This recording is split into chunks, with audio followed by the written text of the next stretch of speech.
Does anybody have any questions? Do you have some questions? I think we should say thank you, first of all. What do you think? Have a seat. Have a seat. I don't know about you, but I totally believe in dragons now, and I can't imagine anything more exciting than talking about dragons' poo now. That is the most exciting thing. Now, I know you'll have lots of questions, and we've got people out there watching, and they've got lots of questions as well, but anyone here at the moment like to stick their hand up, wait for the microphone. What's your name, first of all? Ewan. Ewan, right. What's your question for Cressida?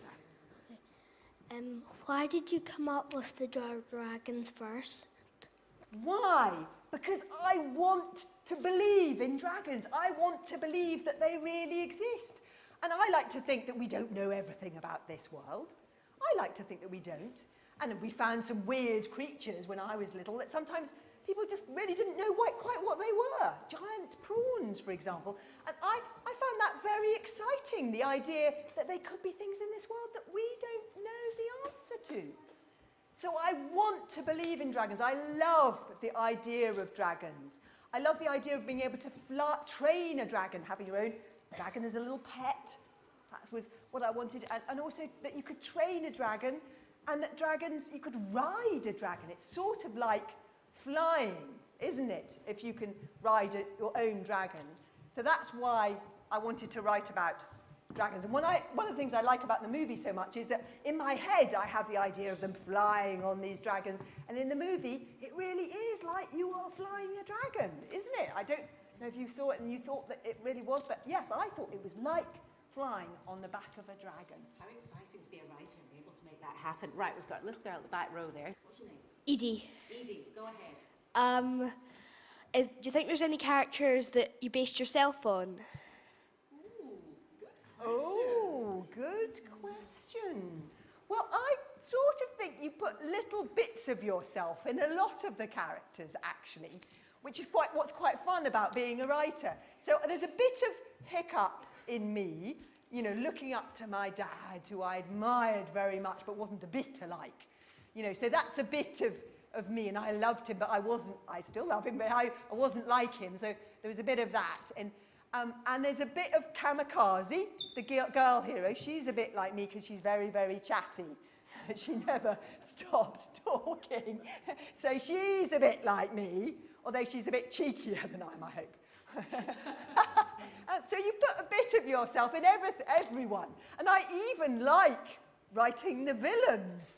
I hope I'm not very like Alvin the Treacherous, who is the villain, who's a very nasty villain. But maybe you put, I don't know, I enjoy writing him.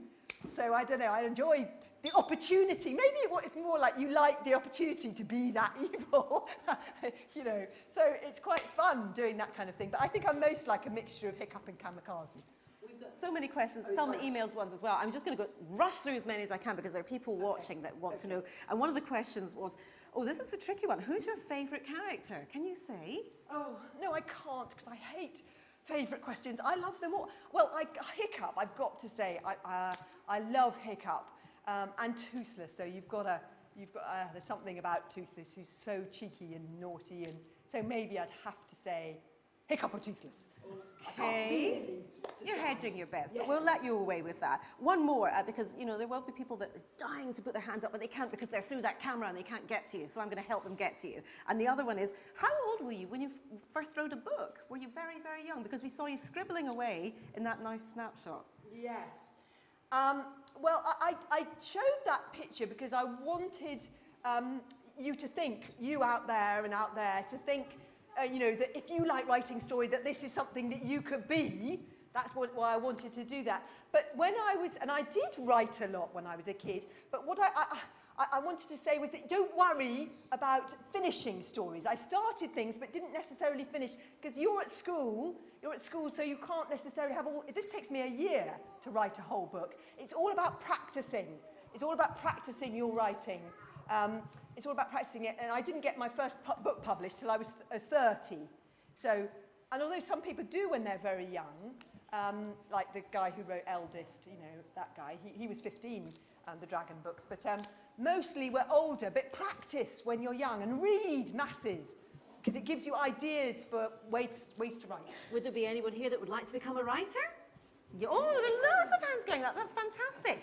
Little boy there, we're going to get the microphone to you. Okay, what's your name? Louis. Right, okay.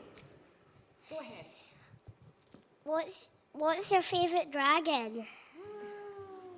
Oh dear, you see, I couldn't, I find it so hard to make up my mind. I'm looking at all of these ones. Of the scary ones, I'm quite keen on the scarers, who are quite small, the scarers. So they don't, but what they do is they feed on adrenaline caused by fear. So they have to scare you before they bite you, which is a slightly crazy idea. I like that idea. They scared you. They're in How to Break a Dragon's Heart. They scare you before they bite you. So I quite like that. Of the bigger ones, I love the Sea Dragonus Giganticus Maximus. I quite like the, oh dear, I can't decide. I quite like the dolphins. The hogflies are very, very stupid. They haven't come into the books yet. They're very, very stupid, but very sweet. Little one. I can't decide. Okay. A toothless, I'd have to say toothless. Or the mood dragon. Okay. You covered them all now. I think you love them all. No, that's the so point. many. I know. Well, what's not to love? They are beautiful. Right, got another few questions. Down the front, I think. Down the front, yeah. Right. First of all, the name. Yes. Tess, Right, Tess. do you have any tips for want-to-be authors? Well, I suppose my tips, which I'm trying to say to you, is write lots, read lots, and when you write, try to make things come alive in your reader's head. So, when I say Gobber had a red beard, close your eyes, can you imagine that beard? When I say Gobber had a beard like a hedgehog struck by lightning, see how that beard comes alive in your head. Much, more detail. Okay, when I say, oh, yes, I'm trying to think of another one. Oh, Gobber had a beard like exploding fireworks. Again, it comes alive in your head, put in detail. Think about making things come alive and detail. Oh, there's so many hands going up. Hang on. Oh, there's a parent or an adult. Should we give the adult the mic? What do we think? Should we take the vote, guys? Oh, no, they're saying no. Well, big mistake. Big mistake. I'm going to let this lady talk. How long does it take to figure out a name of a character? Do you decide it really quickly? The name of? Any character? Do you decide them fast or? Oh, yes, well, I try to make them, the names sound a bit like the thing that they're describing. I try to make them sound a bit like, the thing that they're describing. So, hiccup in mistake, or dog's breath the der brain, who's a bit stupid and smelly. So dog's breath can sometimes smell very sweet, but sometimes it's a bit smelly. So yes, I try to make it sound like a bit like the Dragonese. Sounds a bit like you can understand it. It's playing games with language, which I love doing. I think we've probably got time for one or two more. There's a little desperate hand going up there. That girl with the stripy T-shirt. Let's get the microphone to her. Aidan, behind you. Right, what's your name? Aileen. Okay, right. Why did you call your main character Hiccup? Well, Hiccup Horrendous Haddock III, in fact, which is a very long name for a hero. I gave him the long name, so it was a bit of a burden. And I gave him the name Hiccup because he's sort of a mistake. He's just found out, in fact, he was a runt. It was the name, so he should have been abandoned in an old lobster pot when he was a baby, which is what they do with runts, like his friend Fishlegs. But he's sort of a mistake, but what they're going to find out, the tribe, that like a lot of mistakes, he's the best thing that could have happened to them. And we're beginning to find out that a lot of what we thought were accidents at the beginnings of the books, okay, in fact are meant to happen. That's what we're beginning to find out. Okay. Right, I said one more question, but I'm going to make it two because I just can't stop this session. It's too good, I've got to say. Who will I go for? Lady there, the girl at the back there. Now, can we get the microphone to you? Why did you set it in the Viking Age? Why? Because I thought Vikings are so exciting. And because, yes, I just thought they were and I wanted to do very exciting books that would make you want to read them. And so I just thought that Vikings, I admire Vikings very, very much. And because Vikings always believed in dragons. But also because of this place, in Scotland. And actually, funny enough, there's a lot of Scottish connections as a result. It's a sort of Viking Scottish thing. Well, Vikings really did come to Scotland, but then afterwards, you know, David Tennant read them on the tape. There's a lot of Scottish connections that have continued, and Gerard Butler, who's Scottish, is one of the characters. And actually, I just learnt that the music in the movie actually played at the Edinburgh Tattoo because there was a lot of bagpipes in it. So because of the place where I was, they were all the, you know, which was in Scotland, you know, where the Vikings came to, you know, that was what I was writing about, a real place, which is a sort of Scottish Viking place. One last question I think we've got time for. We're going to squeeze it in. And I don't know who to choose. I'm really struggling here. You choose the last person. Oh, yes, you saw. I was so good at choosing. I'm not good at choosing. I was just past could the be buck. here forever. Oh, you here. My question is, will you be carrying on making these books? That's an awfully good one. Yes, I will. And the last one, I was supposed to be writing the second to last one, but I can see I'm not, because the last one ends on a real cliffhanger, and it's sort of almost like a beginning.